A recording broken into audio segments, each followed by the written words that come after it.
കൃഷ്ണായ വാസുദേവായ ഹരയേ പരമാത്മനെ പ്രണതക്ലേശനാശായ ഗോവിന്ദായ നമോ നമ.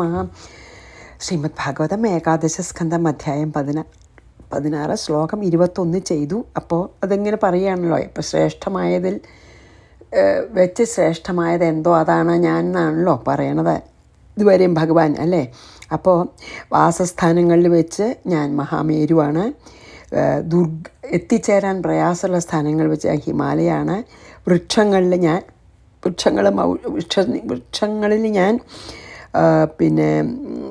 ആൽവൃക്ഷാണ്, ഔഷധികളിൽ വെച്ച് യമാണ് അല്ലേ, ധാന്യം എന്ന് പറഞ്ഞു. ഇനി നമുക്ക് 22, ഇനി കുറേ കൂടി ഇങ്ങനെ പറയുന്നുണ്ട് കേട്ടോ, ഇന്നതാണ് എന്നൊക്കെ പറയുന്നുണ്ട്. പുരോധസാം വസിഷ്ഠോഹം ബ്രഹ്മിഷ്ഠാനാം ബൃഹസ്പതി സ്കന്ദോഹം സേനാന്യോമഗ്രണ്യം ഭഗവാൻ അജഹ. പുരോധസാം, പുരോഹിതന്മാരിൽ വസിഷ്ഠൻ, ഞാൻ വസിഷ്ഠനാണ്, പുരോഹിതന്മാരിൽ ഏറ്റവും ഉത്കൃഷ്ടനായിട്ടുള്ള വസിഷ്ഠനാണ് ഞാൻ. ബ്രഹ്മിഷ്ഠ, അതായത് വേദജ്ഞാനികളിൽ, ബ്രഹ്മിഷ്ഠ പറഞ്ഞ ബ്രഹ്മജ്ഞാനികളിൽ, അഹം ബൃഹസ്പതി, അല്ലെങ്കിൽ വേദം അറിയണവരിൽ ഞാൻ ബൃഹസ്പതിയാണ്, വലിയ ഗുരുവാണല്ലോ. സേനാന്യാം സ്കന്ദഹ, സകല സേനാനായകന്മാരിൽ വെച്ച് സ്കന്ദൻ സുബ്രഹ്മണ്യസ്വാമി. അഗ്രണ്യാം, അതായത് നല്ല കാര്യങ്ങൾ ചെയ്യണ ആൾക്കാരിൽ ഭഗവാൻ അജ, ബ്രഹ്മദേവനും അഹം, ഞാൻ ഇരിക്കുന്നു. എന്താ പറയണത്? പുരോഹിതന്മാരിൽ ഞാൻ വസിഷ്ഠനാണ്, വേദ അറിയുന്നവരിൽ ഞാൻ ബൃഹസ്പതിയാണ്, അല്ലെങ്കിൽ വേദം പഠിപ്പിക്കണമല്ലേ. സർവ സേനാനായകന്മാരിൽ ഞാൻ സുബ്രഹ്മണ്യ സ്വാമി സ്കന്ദനാണ്, സന്മാർഗപ്രവർത്തകന്മാരിൽ വെച്ച് ഞാൻ ഭഗവാനായിട്ടുള്ള ബ്രഹ്മാവാണ്. പുരോധസം വസിഷ്ഠോഹം ബ്രഹ്മിഷ്ഠാനാം ബൃഹസ്പതി സ്കന്ദോഹം സർവസേനാന്യോമഗ്രണ്യം ഭഗവാൻ അജഹ, ബ്രഹ്മാവാണ്. പിന്നെ അതായത് നല്ല കാര്യങ്ങൾ ചെയ്യുന്നതിൽ ഏറ്റവും ഉത്കൃഷ്ടനായിട്ടുള്ള ബ്രഹ്മാവാണ്.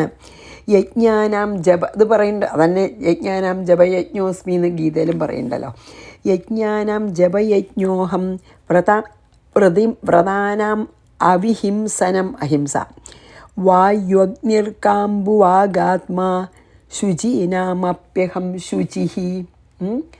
യജ്ഞാനാം, യജ്ഞങ്ങൾ, ബ്രഹ്മയജ്ഞമായും മീൻസ് എന്താണ്, ജപയജ്ഞ തന്നെയാണ് പറയണ കേട്ടോ ഇതിൽ.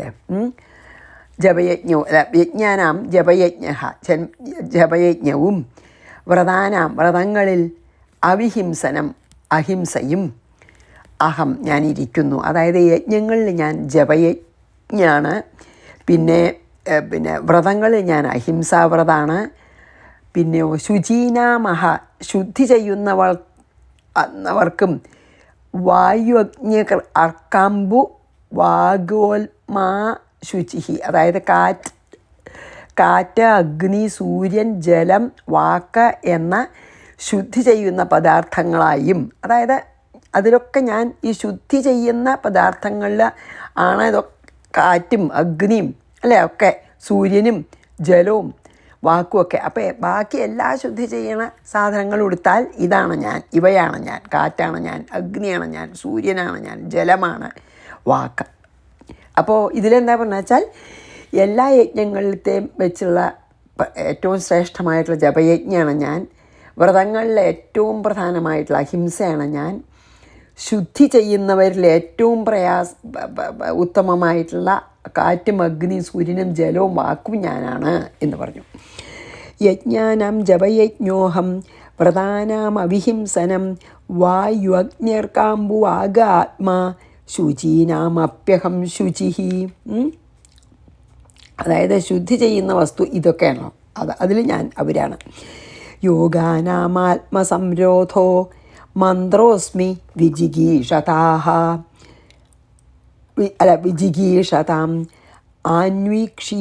ആന്വീക്ഷികി കൗശലാനാം വികൽപഖ്യാതിവാദിനാം. യോഗാനാം, അതായത് അഷ്ടയോഗങ്ങളിൽ ആത്മസംരോധ, സമാധിയായും, അഷ്ടാംഗയോഗത്തിലത്തെ 8 സ്റ്റെപ്പിൽ സമാധിയാണ് ഞാൻ, അല്ലേ? എന്തൊക്കെ നമ്മൾ 8 സ്റ്റെപ്പൊക്കെ നമ്മൾ കുറേ കണ്ടുല്ലോ അല്ലേ? യമം, നിയമം, പ്രാണായാമം, പ്രത്യാഹാരം, ധാരണ, ധ്യാനം, സമാധി, അല്ലേ? അപ്പോൾ അതിൽ ഞാൻ സമാധിയാണ് അഷ്ടാംഗയോഗത്തിൽ. വിജിഗീഷതാം, വിജയം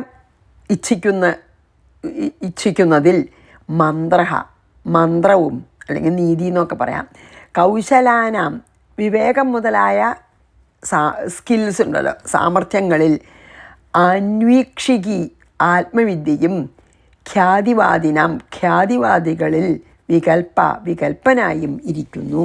എന്താണ് അതിൽ പറഞ്ഞു വെച്ചാൽ, ഞാൻ യോഗത്തിലത്തെ അഷ്ടാംഗയോഗത്തിലത്തെ 8 അംഗങ്ങളിൽ വെച്ച് സമാധിയാണ് ഞാൻ.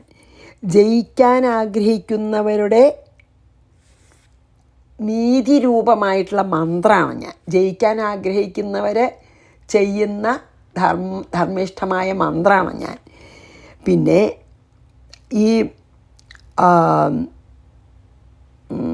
പിന്നെ കൗശലങ്ങളിൽ വെച്ച് ഞാൻ എന്താണ്? ആത്മാവിവേകം. ഏറ്റവും വലിയ കഴിവെന്താ? ആത്മാവിനെയും അനാത്മാവിനെയും തിരിച്ചറിഞ്ഞ് ജീവിക്കാനുള്ള കഴിവാണ്. അതായത് ഏതാണ് ആത്മാവ്, സത്യം, ഏതാണ് അസത്ത് എന്ന് മനസ്സിലാക്കലാണ് ഏറ്റവും വലിയ കൗശലം, ഒരു സാമർഥ്യം, അല്ലെങ്കിൽ അതാണ് ഏറ്റവും ആവശ്യമുള്ളത്, അല്ലേ? അപ്പോൾ പിന്നെ ഈ കൗശലങ്ങളിൽ വെച്ച ആത്മാനാത്മവിവേകം, അതായത് എന്താണ്? നിത്യാനിത്യ വിവേകം എന്താ വെച്ചാൽ പറയാം. അതിന് നിത്യാനിത്യ വിവേകം, നിത്യ ഏതാ അനിത്യാണെന്ന് അറിഞ്ഞിരിക്കലാണല്ലോ, അതൊരു വലിയ സ്കില്ലാണ്.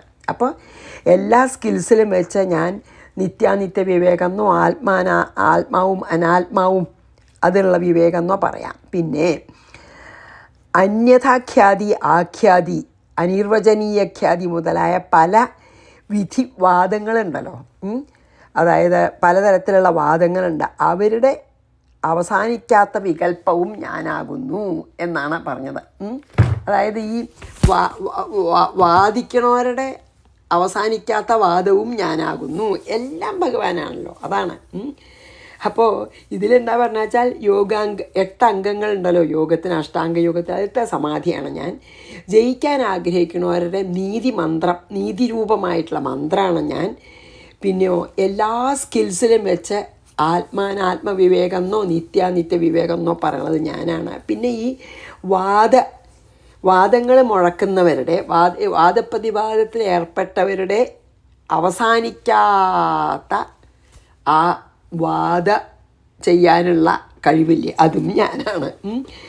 യോഗാനാം ആത്മസംരോധോ മന്ത്രോസ്മി വിജിഗീഷതാം അന്വീക്ഷികി കൗശലാനാം ഖ്യാതിവാദികളുടെ വികല്പം, അതും ഞാനാണ്. പിന്നെയോ സ്ത്രീണാം തു ശതരൂപാഹം പുംസാം സ്വയംഭുവോ മനു, സ്ത്രീകളുടെ ശതരൂപയാണ്. ആദ്യത്തെ മനുഷ്യനും മനുഷ്യസ്ത്രീയാണ് ഇവരെ, അതാണ്. സ്ത്രീണാം, ഞാൻ സ്ത്രീകളുടെ ശതരൂപയാണ്. പുംസാം സ്വയംഭുവോ മനു, പുരുഷന്മാരിൽ സ്വയംഭുവ മനുവാണ്. നാരായണോ മുനീനാം, നാരായണ മഹർഷിയാണ് മുനിമാരിൽ. കുമാരോ ബ്രഹ്മചാരിണാം, അതായത് സനൽകുമാരനാണ് ബ്രഹ്മചാരികളിൽ. അത് 4 പറഞ്ഞത് കേട്ടോ. സ്ത്രീകളിൽ വെച്ച് ശതരൂപ, പുരുഷന്മാരിൽ സ്വയംഭുവ മനു, മുനികളിൽ വെച്ച് നാരായണ മുനി, ബ്രഹ്മചാരികളിൽ വെച്ച് സനൽകുമാരൻ എന്നാണ് പറഞ്ഞത്. സ്ത്രീണാം ശതരൂപാഹം പുംസാം സ്വയംഭുവോ മനു നാരായണോ മുനീനാം ച കുമാരോ ബ്രഹ്മചാരിണാം ധർമാണാമസ്മി സന്യാസഃ ക്ഷേമാണാമബഹിർമതിഃ ഗുഹ്യാനാം സൂനൃതം മൗനം മിഥുനാനാം അജസ്ത്വഹം. 26 അല്ലേ? ധർമ്മങ്ങളിൽ സന്യാസധർമ്മമാണ് ഞാൻ, സന്യാസം. ക്ഷേമാണാം, അതായത് അഭയം പ്രാപിക്കുന്ന സ്ഥാനങ്ങളിൽ അബഹിർമതിഹി, അന്തർനിഷ്ഠ, അതായത് പിന്നെ എന്താ പറയുക, ധർമ്മങ്ങളിൽ വെച്ചിട്ട് ഞാൻ സന്യാസമാണ്. അതായത് എല്ലാവർക്കും സന്യാസം ധർമ്മമാണെന്ന് വെച്ചാൽ എല്ലാ ജീവജാലങ്ങൾക്കും അഭയം നൽകണതാണ് സന്യാസം. പിന്നെയോ ഈ ക്ഷേമങ്ങളിൽ വെച്ച് ഞാൻ അന്തർമുഖത വെച്ചാൽ അകത്തോട്ട് തിരിക്കുക, നമ്മളെ അന്തർമുഖമായിട്ടുള്ളത്, അതായത് എപ്പോഴും ഇങ്ങനെ ടുവേർഡ്സ് വേൾഡ് അല്ലാതെയുള്ള അതിനെയാണ് പിന്നെ ഇവിടെ ക്ഷേമം എന്ന് പറയുന്നത് കേട്ടോ. അതായത് എന്താണ് ക്ഷേമങ്ങൾ അതായത് പിന്നെ എന്താണ് അബർഹിർമതി അന്തർനിഷ്ഠ, അതായത് ഉള്ളിലേക്ക് തന്നെ നോക്കൽ. അസ്മി ഇരിക്കുന്നു, ഗുഹ്യാനാം അതായത് രഹസ്യമായവയിൽ സൂനൃതം മധുരവാക്കായും മൗനമായും, രഹസ്യത്തിലത്തെ മധുരം ഉള്ള വാക്കും മൗനമാണ്. മിഥുനാനാം സ്ത്രീ പുരുഷൻ എന്ന ആ രണ്ടിതുണ്ടല്ലോ, അതിൽ അജഹ പ്രജാപതിയായും അഹം തു ഞാനിരിക്കുന്നു. എന്താണ് അപ്പോൾ 26 പറയണ വെച്ചാൽ ധർമ്മങ്ങളിൽ വെച്ച് ഞാൻ സന്യാസമാണ്. അതായത് എല്ലാവർക്കും അഭയമരുളുന്ന ഒരു ധർമ്മമാണ് സന്യാസധർമ്മം, അതുകൊണ്ടാണത്. പിന്നെ ക്ഷേമങ്ങളിൽ വെച്ച് ഞാൻ അന്തർമുഖതയാണ്. പിന്നെയോ രഹസ്യങ്ങളിൽ വെച്ച് ഞാൻ നല്ല വാക്കും മൗനവുമാണ്. രണ്ടും പറയണ്ട, നല്ല വാക്കും മൗനവും വെച്ചാൽ മൗനം അഥവാ പറയുക നല്ല വാക്ക്, അതാണ്. പിന്നെ സ്ത്രീ പുരുഷ മൈഥുനത്തിൽ ഞാൻ പ്രജാപതിയാണ്. അതായത് പ്രജാപതികളെ സൃഷ്ടിച്ച് തന്നെ ബ്രഹ്മാവ് സന്താനങ്ങളുണ്ടാവണം, പ്രജാപതി ആയി തീരാനാണല്ലോ പ്രജാപതികളെ സൃഷ്ടിച്ചത്. ദക്ഷൻ തൊട്ട് ഉള്ള പ്രജാപതികളെയൊക്കെ സൃഷ്ടിച്ചത് പ്രജയുടെ പതിയാവാൻ വെച്ചാൽ എന്താ, കുട്ടികളുണ്ടാവാൻ, അതായത് സൃഷ്ടി വർദ്ധിപ്പിക്കാനാണല്ലോ. അതുകൊണ്ടാണ് പറഞ്ഞത് സ്ത്രീ പുരുഷ മിഥുനത്തിൽ ഞാൻ പ്രജാപതിതാണ്. അതായത് ബ്രഹ്മാവന്നെയാണ് ആദ്യം പിന്നെ തൻ്റെ ദേഹം രണ്ടായിട്ട് പകുത്ത് സ്വയംഭൂമനും ശതരൂപിയായി അല്ലേ. അത് കഴിഞ്ഞിട്ട് പിന്നെ പ്രജാപതികളെയും കൂടി സൃഷ്ടിച്ചു ബ്രഹ്മാവെ, അതാണ്. പിന്നെയോ നല്ല വാക്കുകളും മൗനത്തിലുമാണ് പിന്നെ രഹസ്യമായിട്ടുള്ള കാര്യങ്ങളൊക്കെ ഒന്നെങ്കിൽ വളരെ ആരോടും വേണ്ടത് മാത്രമേ പറയുള്ളൂ, പക്ഷെ പറയണത് നല്ല വാക്കായിട്ട്, അതാണ്. മൗനവും നല്ല മധുരമായ വാക്കുകളാണ് രഹസ്യത്തിൽ ഏറ്റവും എന്ന് പറഞ്ഞു അല്ലേ. അതൊക്കെ ഭഗവാനാണ്. ധർമാണാമസ്മി സന്യാസ ക്ഷേമാണാം അബഹിർമതി ഗുഹ്യാനാം സൂനൃതം മൗനം മിഥുനാനാം അജസ്ത്വഹം പ്രജാപതിയാണ്. അജന്നോ അല്ലെങ്കിൽ ബ്രഹ്മാവെന്നും പറയാട്ടോ, അജന്നാണ് പറയണത്, പ്രജാപതി എന്നല്ല അതിൽ ശരിക്കും പറയണത്. പക്ഷെ ഞാൻ 1-2 വ്യാഖ്യാനത്തിലൊക്കെ പിന്നെ എന്താണ് മൈഥുനത്തിൽ പിന്നെ പ്രജാപതി എന്നാണ് ഞാൻ കണ്ടത്. പക്ഷേ ഇവിടെ ശരിക്കും പറയാ വെച്ചാൽ അജഞ്ച ബ്രഹ്മാവന്നെയാണ്. ബ്രഹ്മാവാണല്ലോ ആദ്യം സ്വയംഭൂമനും ശതരൂപമായത്. അപ്പം ബ്രഹ്മാവെന്ന് എടുക്കണം നല്ലതാണ് തോന്നുന്നുണ്ട് എനിക്ക്. ഞാൻ 1-2 വ്യാഖ്യാനത്തിൽ അത് വായിച്ചു. പക്ഷേ പിന്നെ പ്രജാപതി എന്ന് പറയാൻ വേണമെങ്കിൽ, പക്ഷേ ബ്രഹ്മാവന്നെയാണ് ഇതിൽ പറഞ്ഞിരിക്കണം, ആ വാക്ക് ഉപയോഗിച്ചിരിക്കണം. ഇനി സംവത്സരോസ്മ്യനിമിഷാ മൃദൂനാം മധുമാധവൗ മാസാനാം മാർഗശീർഷോഹം നക്ഷത്രാണം തഥാഭിജിത്. അഭിജിത്ത് നക്ഷത്രമാണ്. അപ്പം എന്തിലെന്താ പറയണേ, പിന്നെ അനിമിഷാനാം സംവത്സരോസ്മി, അതായത് അനിമിഷന്മാരിൽ വെച്ചിട്ട് കണ്ണടയ്ക്കാതെ ഉള്ളവരിൽ വെച്ച് ഞാൻ സംവത്സരാത്മകമായ കാലസ്വരൂപനാണെന്ന്. അതായത് ഇമകളടയ്ക്കാത്തവരിൽ ഞാൻ സംവത്സരമാണ് എന്ന് പറയാണ്. പിന്നെയോ ഹൃദൂനാം മധുമാധവൗ, ഞാൻ ഋതുക്കളിൽ ഞാൻ പിന്നെ എന്താണ് അതെ ഋതുക്കളിൽ ഞാൻ വസന്തമാണ് നമ്മൾ കേട്ടതല്ലേ. മാസാനാം മാർഗശീർഷോഹം, മാസങ്ങളിൽ വെച്ച് ഞാൻ മാർഗശീർഷം എന്ന മാസമാണ്. നക്ഷത്രങ്ങളിൽ വെച്ച് ഞാൻ അഭിജിത്താണ്. ഇതൊക്കെയാണ് ഇതിൽ പറഞ്ഞത്. ഇമകളടയ്ക്കാത്തവരിൽ ഞാൻ സംവത്സരാണ്, ഋതുക്കളിൽ വസന്താണ്, മാസങ്ങളിൽ മാർഗശീർഷമാണ്, പിന്നെയോ നക്ഷത്രങ്ങളിൽ അഭിജിത്താണ്. എന്താ അഭിജിത്ത് നക്ഷത്രം കണ്ടോ, ഉത്രാടം നക്ഷത്രത്തിൻ്റെ 4ാം പാദത്തിനും തിരുവോണം നക്ഷത്രത്തിൻ്റെ പ്രഥമ പാദത്തിനുമാണത്ര അഭിജിത്ത്. അതായത് ഉത്രാടത്തിൻ്റെ ഏറ്റവും അവസാനവും തിരുവോണത്തിൻ്റെ ഏറ്റവും ആദ്യത്തെയും പാദത്തിനെയുള്ള മുഹൂർത്തത്തിനെയാണ് അഭിജിത്ത് മുഹൂർത്തം എന്ന് നമ്മൾ പറയുകയാണ്. അപ്പം നക്ഷത്രങ്ങൾ അഭിജിത്ത് മുഹൂർത്തമാണ് എന്നാണ്. അഭിജിത്ത് നക്ഷത്രങ്ങളിൽ അഭിജിത്താണ്. അപ്പം അഭിജിത്ത് എന്താ വെച്ചാൽ ഉത്രാടം എന്ന നാളിൻ്റെ അവസാനത്തെ സമയവും തിരുവോണത്തിൻ്റെ ആദ്യത്തെ ഒരു പാദു, ആ അവസാനത്തെ പാദു ആദ്യത്തെ പാദുവാണെന്നൊക്കെ ഞാൻ വായിച്ചു അവിടെ. ഓക്കെ, ഇനി സംവത്സരോസ്മ്യനിമിഷ മൃദൂനാം മധുമാധവൗ മാസാനാം മാർഗശീർഷോഹം നക്ഷത്രാണാം തഥാഭിജിത് അഹം യുഗാനാം ച കൃതം ധീരാണാം ദേവലോസിത ദ്വൈപായനോസ്മി വ്യാസാനാം കവീനാം കാവ്യ ആത്മവാൻ. ഇനി എന്താ പറയണേ? യുഗാനാം, യുഗങ്ങളിൽ ഞാൻ ഏത് യുഗമാണ്? അഹം കൃതയുഗമാണ് ഞാൻ.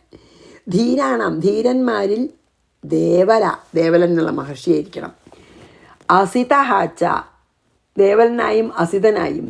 വ്യാസാനം, വേദവ്യാസന്മാരെന്നെ കുറണ്ട പറയൂലോ. അപ്പോൾ വേദവ്യാസന്മാരിൽ ദ്വൈപായന, കൃഷ്ണദ്വൈപായനും.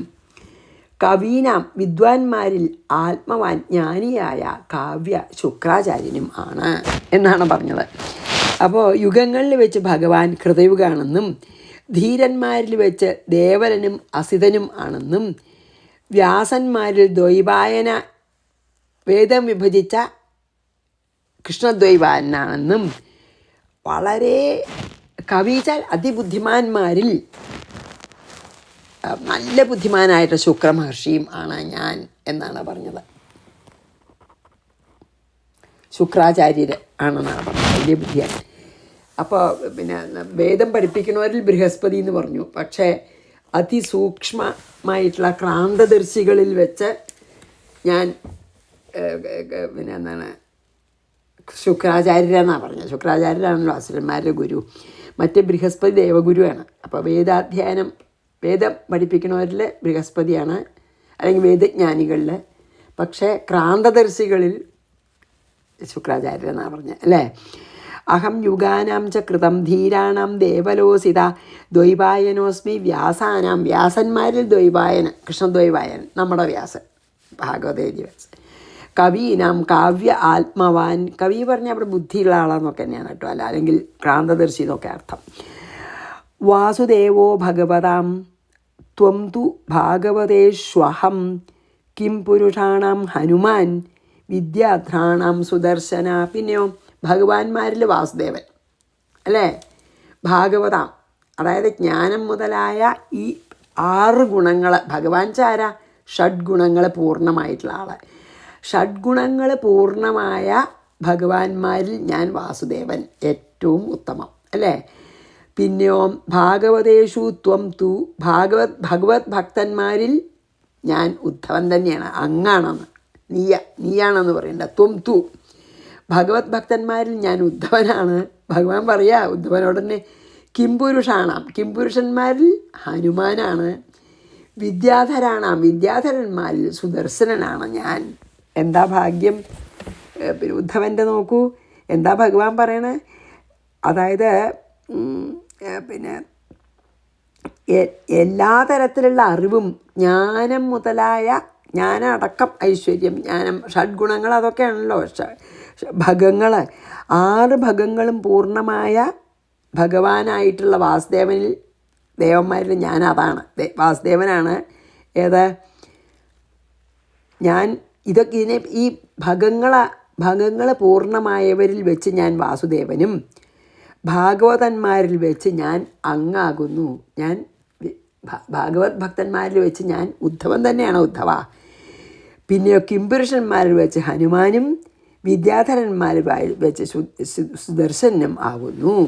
വാസുദേവോ ഭഗവതാം ത്വം തു ഭാഗവതേഷ്വഹം കിംപുരുഷാണാം ഹനുമാൻ വിദ്യാധ്രാണാം സുദർശന. പിന്നെയോ രത്നാനാം പത്മരാഗോസ്മി, രത്നങ്ങളിൽ പത്മരാഗം.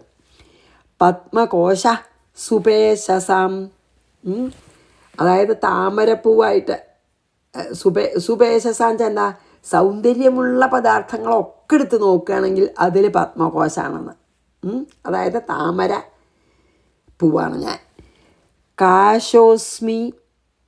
കുശോസ്മി ദർഭജാതീനാം, പുല്ലുകളിൽ ഞാൻ ദർഭയാണ്. ഗവ്യമാജ്യം ഹവിഷ്വഹം, അതായത് പശുവിൻ്റെ പിന്നെ ഹവിസ്സുകളിൽ ഞാൻ പശുവിൻ നെയ്യാണ്. അതാണ് അതിൽ പറഞ്ഞത്. വളരെ മനസ്സിലാവുന്നു, അങ്ങനെ വായിക്കുക വേണ്ടു അല്ലേ. രത്നങ്ങളിൽ പത്മരാഗം, ഭംഗിയുള്ള സാധനങ്ങൾ നോക്കുക വെച്ചാൽ ഞാൻ താമരപ്പൂവ്, പിന്നെ പുല്ലിൽ ദർഭ പുല്ല്, പിന്നെ ഹവിസിൽ പശുവിൻ്റെ നെയ്യ്, അല്ലേ? രത്നാനാം പത്മരാഗോസ്മി പത്മകോശസുപേശസാം കുശോസ്മി ദർഭജാതീനാം ഗവ്യമാജ്യം ഹവിഷ്വഹം. ഇനി വ്യവസായീനാമഹം ലക്ഷ്മീ കിതവാനാം ഛലഗ്രഹ തിദിക്ഷാസ്മി തിദിക്ഷൂണാം സത്വം സത്വവതാമഹം. വ്യവസായിനാം, അതായത് പ്രയത്നിക്കുന്നവർക്ക് ലക്ഷ്മീഹി, ഞാൻ ലക്ഷ്മിയായും, കിതവാനാം ചതിക്കുന്നവർക്ക് ഛലഗ്രഹ അസ്മി, അതായത് പിന്നെ തിന്മ, അതായത് പിന്നെ ഞാൻ അതായത് നല്ല പ്രയത്നശീലന്മാരുടെ ധനം അല്ലെങ്കിൽ ലക്ഷ്മിയാണ് ഞാൻ. പിന്നെ ചതിക്കുന്നവരുടെ ആ കപടമയമായ പിന്നെ ചൂതുകളിയാണ് ഞാൻ. ചൂതുകളിക്കപ്പോൾ ഈ ഗാംബ്ലിങ്, അതായത് ചതിക്കുന്നവരുടെ പിന്നെ ചൂതാട്ടമാണ് ഞാൻ. അല്ലെങ്കിൽ ജൂതക്രീഡ എന്നൊക്കെ പറയും, ഈ ചൂത് വെച്ചിട്ടുള്ള കളി, ചതിക്കുന്നവരുടെ. അതായത് നല്ല പ്രയത്നശീലർക്ക് ധനം ആയിട്ട് ഞാൻ, പ്രയത്നശീലരുടെ ധനമാണ് ഞാൻ, അല്ലെങ്കിൽ ലക്ഷ്മിയാണ് ഞാൻ. കപടന്മാരുടെ അല്ലെങ്കിൽ ചതിക്കുന്നവരുടെ ചൂത് കളിയാണ് ഞാൻ. പിന്നെയോ അതായത് നന്മയും തിന്മയും ഒക്കെ ഭഗവാൻ തന്നെയായിട്ടാണ് പറയുന്നത്. അപ്പോൾ നോക്കൂ, ചതിക്കുന്നവരുടെ ചൂതാട്ടാണ് പറയുന്നുണ്ടേ. അപ്പോൾ നന്മയും തിന്മയൊക്കെ ഭഗവാൻ തന്നെയാണെന്ന്. പിന്നെ നല്ല തിദീക്ഷ പറഞ്ഞാൽ എല്ലാം സഹിക്കാനുള്ള ശക്തിയാണല്ലോ, അല്ലേ? ടോളറൻസ് ആണല്ലോ ഒരുമാതിരി പറയുമ്പോൾ. അപ്പോൾ നല്ല പിന്നെ ടോളറൻസ് ഉള്ളവരുടെ സഹനശക്തിയും ഞാനാണ്, അവരുടെ തിദീക്ഷ. പിന്നെ സാത്വികന്മാരുടെ സത്വഗുണവും ഞാനാണ്. അതാണ് അപ്പം ഇതിൽ പറഞ്ഞത്. വ്യവസായിനാം അഹം ലക്ഷ്മി, പ്രയത്നിക്കുന്നവരുടെ ലക്ഷ്മി. കിതവാനാം ഛലഗ്രഹ, കപടന്മാരുടെ ചൂതാട്ടം. തിദിക്ഷാസ്മി തിദിക്ഷൂണാം, അതായത് ടോളറൻസ് ഉള്ളവരിൽ തിദിക്ഷയാണ് ഞാൻ, അവരുടെ തിദിക്ഷ. അതായത് നല്ല സഹനശക്തി ഉള്ളവരുടെ സഹനശക്തിയാണ് ഞാൻ. സത്വഗുണപ്രധാനികളുടെ സത്വഗുണമാണ് ഞാൻ. അതായത് തിദിക്ഷാസ്മി തിദിക്ഷൂണാം സത്വം സത്വവതാമഹം. പിന്നെ ഓജസ്സഹോ ബലവതാം കർമാഹം വിദ്ധി സാത്വതാം.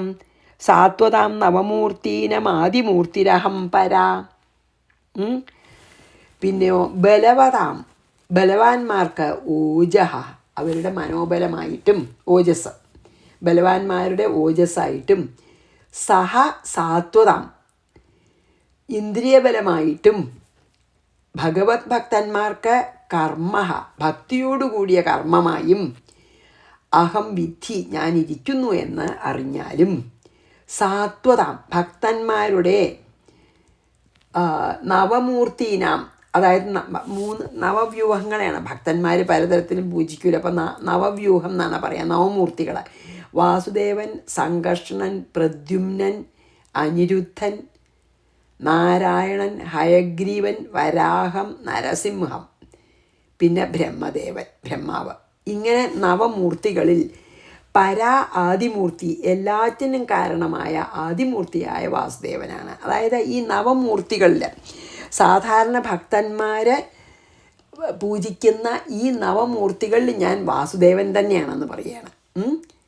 അതാണ്, അതായത് ഏറ്റവും പ്രധാനമായിട്ടുള്ള ആളാണല്ലോ വാസുദേവൻ. വാസുദേവൻ പിന്നെ സംഘർഷൻ, അതൊക്കെ നമ്മൾ ഈ ചതുർവ്യൂഹത്തിൽ തന്നെ വാസുദേവൻ, സംഘർഷണൻ, പ്രദ്യുമ്നൻ, അനിരുദ്ധൻ, അല്ലേ? അതിൽ ഭഗവാൻ തന്നെയാണല്ലോ. ഇനി കുറച്ച് ആൾക്കാരും കൂടി കൂട്ടിയാലും വേണ്ടില്ല, അതൊക്കെ സംശാവതാരം, നാരായണൻ, ഹയഗ്രീവൻ ഒക്കെ അവതാരമാണ്. വരാഹം, നരസിംഹം, ബ്രഹ്മാവ്, അതും പറയാം. പക്ഷേ അതൊക്കെ നമുക്ക് പല ഭക്തന്മാരും അവരൊക്കെ ഭക്തിപൂർവം ഉപാസിക്കുന്നുണ്ട്. പക്ഷേ ഈ നവമൂർത്തികളിൽ ഞാൻ വാസുദേവൻ തന്നെയാണ്, ഏറ്റവും ശ്രേഷ്ഠനായിട്ടുള്ള വാസുദേവനാണെന്ന് പറയുകയാണ് കേട്ടോ. അപ്പോൾ ബലവാന്മാരുടെ ഓജസ്സാണ് ഞാൻ. പിന്നെയോ ഇന്ദ്രിയങ്ങളുടെ ബലവും ആണ് ഞാൻ. ബലവാന്മാരുടെ ഇന്ദ്രിയ ബലവും ഓജസ്സും ഞാനാണ്. പിന്നെ ഭഗവത് ഭക്തന്മാർക്ക് ഭക്തിയാണ് ഞാൻ. പിന്നെയോ ഭക്തന്മാർ സാധാരണ നിലയ്ക്ക് പിന്നെ എന്താണ് ഉപാസിക്കുന്ന നവമൂർത്തികളിൽ ഏറ്റവും ശ്രേഷ്ഠമായ വാസുദേവൻ തന്നെയാണ് ഞാൻ. പിന്നെയോ അതെ, അതാണ് ഇതിൽ പറഞ്ഞത്. പിന്നെ ഓജസ്സഹോ ബലവതാം കർമാഹം വിദ്ധി സാത്വതാം നവമൂർത്തീനമാദിമൂർത്തിരഹം പര. നവമൂർത്തികൾ അതൊക്കെയാണ് കേട്ടോ. ഈ ചതുർവ്യൂഹത്തിലത്തെ വാസുദേവൻ, സംഘർഷണൻ, പ്രദ്യുമ്നൻ, അനിരുദ്ധൻ, അത് നമ്മൾ വന്നിട്ടുണ്ടല്ലോ. പിന്നെ പ്രധാനമായിട്ടുള്ള ബാക്കി അവതാരങ്ങൾ നാരായണൻ, ഹയഗ്രീവൻ, വരാഹം, നരസിംഹം, ബ്രഹ്മാവ്. അതാണ് ബാക്കി 9. എനിവേ അതിലേറ്റവും പ്രധാനം വാസുദേവനാണെന്ന്. ഇനി നോക്കട്ടെ സമയം. നമുക്കിവിടെ നിർത്താം, നാളെ ചെയ്യാം. വേണമെങ്കിൽ വിശ്വാവസു അതുകൂടിയുള്ളൂ. നോക്കട്ടെ കേട്ടോ.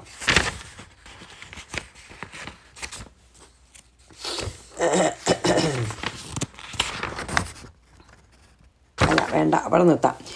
അപ്പോൾ നമുക്ക് 32 കഴിഞ്ഞിട്ട് നിർത്താം കേട്ടോ. അതായത് ഈ നവമൂർത്തികളിൽ ഞാൻ വാസുദേവനും ആകുന്നു എന്ന് പറഞ്ഞ് നിർത്താം. ശ്രീകൃഷ്ണാർപ്പണമസ്തു. സർവത്ര ഗോവിന്ദനാമ സങ്കീർത്തനം. ഗോവിന്ദ ഗോവിന്ദ. ഗുരുവായൂരപ്പാ ശരണം. സമസ്താപരാധം ക്ഷമസ്വ.